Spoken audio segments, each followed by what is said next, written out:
بسم الله الرحمن الرحيم. السلام عليكم ورحمة الله وبركاته. إذا الهانتين بقى مالك استوعد يقد عوانيسان كلانتي وعن أو ونكسن ومركلة مدال كلة مقال كلة إيو قلب ونكسن هل كان نقد عوانيسان وجنال يوتيوب كان كل هاي اللي يرهدو سموذة ميديا. أنا ونوحنا هاي على علمي قلبتها جوي واسكت دقيقة هاي سأوجدان با وحل قلب وقرحضو أي سي دوان يسو وفلوق واسكالو قينيا مقالة السعودة إنكستو كورونا فايروس وحل لها أوجرو oo aan la ogolayn magaalada in macna la'aan loo aado laakiin se de waynu ku qasbannahay inaan aadno sababtoo ah waxay noqonaysaa in la soo adeegto in maaragtay meelaha la soo maro dana iyo waxaas la soo qabsado yaryar ah marka ilaahay horta waxaan ka baryayaa marka ugu horeyso ummadda Soomaaliyeed iyo islaamka iyo adduunka oo dhanba alla ka dulqaado waxani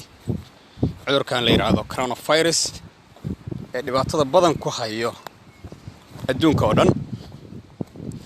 coronavirus dhibaato guud iyo mid shakhsi ahaaneedba waa u geystay midda shakhsi oo geystay waxa weeye in qofka guriga isaga jiro guriga badan oo lagu jiro inta badan wuxuu keenaa stress qofka inuu isla hadlo in maaragtay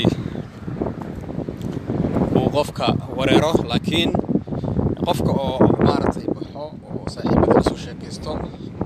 oo marba meel tago maskaxda aadamay u fiican tahay marka ilaahay marka naga dulqaado cudurkan la yiraahdo coronavirus oo markii dambana loogu magac daray COVID-19 arjeenaya dunida hadaysan sii ahaato oo hadee in xaalku xumaanayo diyaarada Soomaaliya ma jiraan wax dhaqdhaqaaq ma jiro dadku way kala shaqaysan yihiin cid isbaacan karta male karbal iska salaamaya marka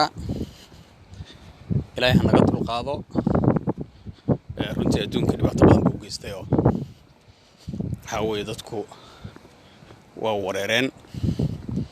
marka insha Allah khayr badan baan رجينا إلهي نقد القاضي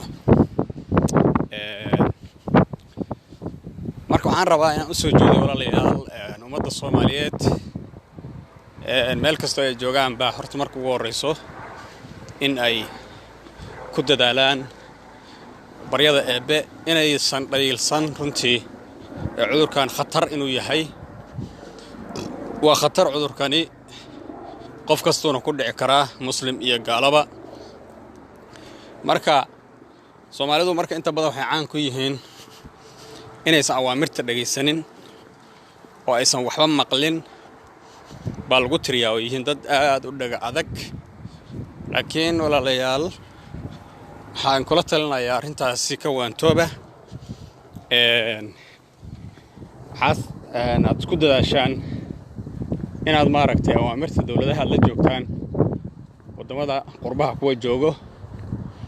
iyo kuwa joogo Soomaaliya waa inaad awaamirta qaadataan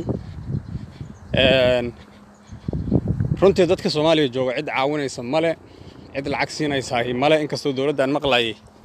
lacag cayrayba bilowday laakiin wax kaafinaya maahan dawladda dadka wax kaafinaya maahan dadka baahidooda badan tahay aad bay ma kaafin karaan marka wax yaro inta la eg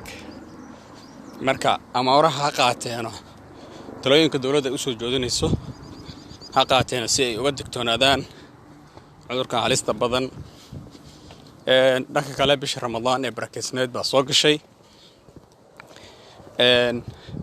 runtiina wadamadan qurbaan nagaan joogno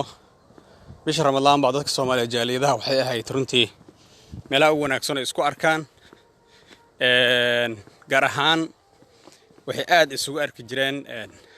masaajidada oo masaajidada ku kulmi jireen oo afur lagu sameyn jiray oo dadka halkaas bay isku arki jireen oo waxay ahayd runtii bisha ugu baraka badan oo dadku way is arkaan xataa kuwaan cibaadeysanayno nolosha ka dhacayba imaan jiray masaajidada oo cunto ka cuni jiray oo dadka la afuri jiray oo laga yaabo sidaasba inay ku soo hanuunaanoo runtii way xiran yihiin albaabada la isugu dhuftay waxaa weeye nin baa laga sheegaana oo ay rabaa walba saxsaynta ugu dhuftay iyadoo awalba halkani ay iska adkaydoo cibaado iyo masaajid inuu kugu dhow yahay meesha ku olinba laga yaabo ayay haddana waxaa sii dhacday waxaana la yidhaahday coronavirus kaanjini marka idilhaantiinba waxaan idin rajaynayaa ramadaan wanaagsan soon wanaagsan cibaado suuban ilaahay waxaan ka baryayaa si nabadgelyo ah oo cibaado iyo wanaag uu ku jiro inaan ku dhammaysano bisha barakaysan bilaha dambana ilaahay subxaanahu wa tacaala sanadkan kiisa kale iyo sanooyin badan baa allahna gaarsiiyo ummadda Soomaaliyeed waxaan eebba uga baryayaa nabadgelyo baraaro barwaaqo dawlad waarta iyo wadankooda oo nabad u noqdo runtii walaalayaal nin walba wadankiisa wax u dhaama ma jiraan waana waxa bas oo runtii lagu gaari karo horumar iyo nabadgelyo in qof walba nabad uu ka shaqeeyo si baraaro iyo barwaaqo loo gaaro waana taabasa si marka taa loo gaaro waxa lagu arinta lagu gaari karaa in la adeeco dawladaha in maaragtay dawladda waxaysan ilaahay subxaanahu wa tacaala raalli u ka yahay oo aysan caasinimo ahayn waa lagu raacaa waayo haddii nidaamkani waa nidaam dawladeed oo loo arkay xal dadku inay kala dambeeyaan dadka qaarna booliis iyo ciidamo ay noqdaan ammaanka ay sugaan qaarna shacab ay noqdaan qaar ganacsada ay noqdaan dadka bloogyo kala duwan ay yeeshaan marka idilhaantiinba meel kastoo aad joogtaanba kulantidaas ayaan sidaas aan kaga tegayaa waxaan ahay cali cilmi inta mar kale barnaamijkan oo kale aan ku kulmayno sidaa iyo nabadiino